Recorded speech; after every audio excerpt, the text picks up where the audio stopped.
មិនមែនរឿងស្នេហ៍ដឹងភ្នែកគ្មានហើយព្រោះរឿងជីវិតជាអ្នកចោ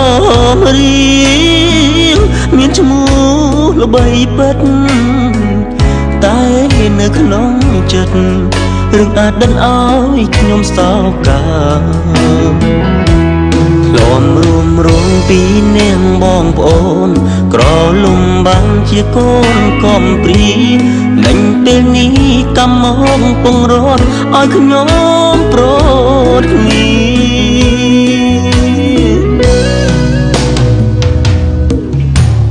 បងអើយតើបងនៅទីណា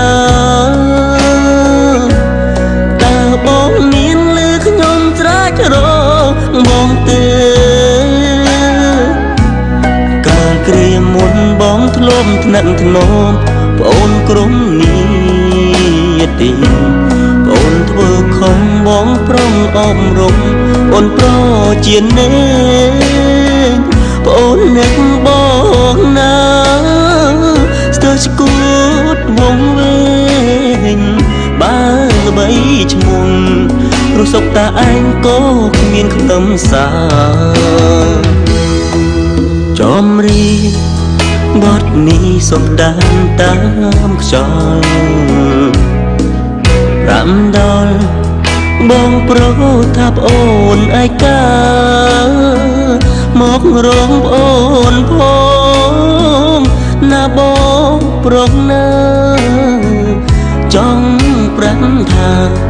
អូនប្រុសអ្នកនេះនៅរងចាំបង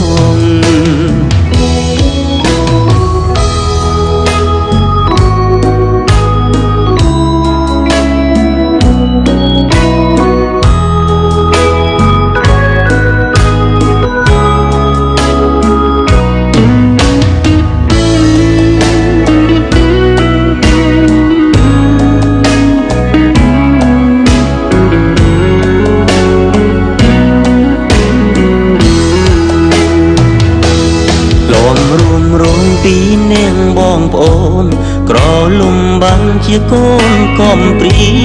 លេញពេលនេះកម្មមកពងរត់ឲ្យខ្ញុំប្រត់គ្នា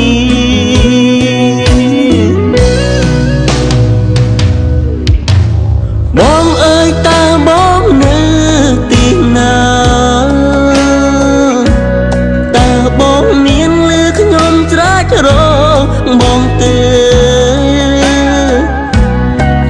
គ្រាមុនបងធ្លាប់ថ្នាក់ធ្នមប្អូនក្រុមនេះទីប្អូនធ្វើខំបងប្រងអប់រំអូនប្រជានេប្អូននឹកបងណា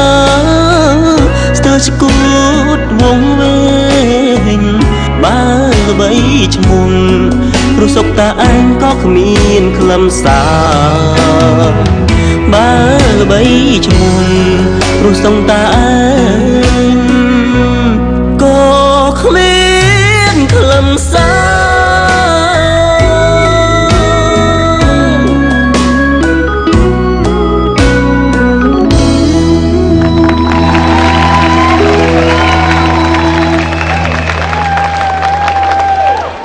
បទចម្រៀងនេះច្រៀងចង់ផ្ដាំបងប្រុសខ្ញុំថាខ្ញុំនឹងខត់ខ្លាំងណាស់ខ្ញុំស្រឡាញ់គាត់បងប្រុសមិនដែលភ្លេចបងទេបើសិនជាអាចអ្វីដែលបងមាននឹងភាពល្បីល្បាញរបស់បងនឹងការដូរយកបងប្រុសខ្ញុំវិញខ្ញុំជ្រើសយកបងប្រុសខ្ញុំវិញហើយខ្ញុំមិនអាចរស់នៅដោយគ្មានបងប្រុសខ្ញុំបានទេបងប្រុសខ្ញុំនឹងបងណា